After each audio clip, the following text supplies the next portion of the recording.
কেরম সরস্বতীর মূর্তি বিক্রি? সরস্বতীর বিক্রি মানে কালকে তো সকাল থেকে সারাদিন এখন পর্যন্ত মাত্র 4টা মূর্তি বেচছি। কিন্তু দীর্ঘ বছর ধরে 40 বছর ধরে আমি ব্যবসা করি, কিন্তু এবার এমন মন্দা বাজার, কাস্টমারই নাই বাজারে। সব মূর্তি লিয়ে বইয়া রয়েছিলেন, কাস্টমারই নাই। 4টা মূর্তি যদি বিক্রি করি তাহলে চলবো কী করে?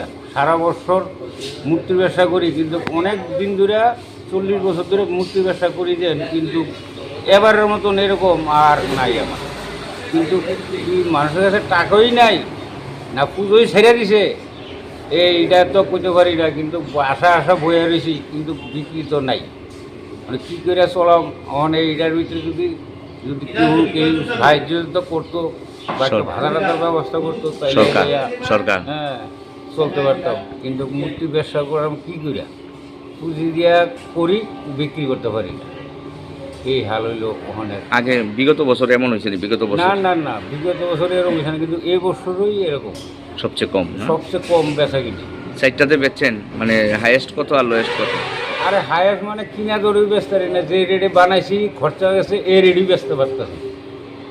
খরচা তো আছে একটা, এটার হাজারে নিয়ে সেটা কোনোটা 300, কোনোটা 200, কোনোটা 250, এরকম করে 4 রকমের বেচছি। হ্যাঁ, ওখান পর্যন্ত কোনো কাস্টমার নাই, একবারে ফাঁকা বাজার।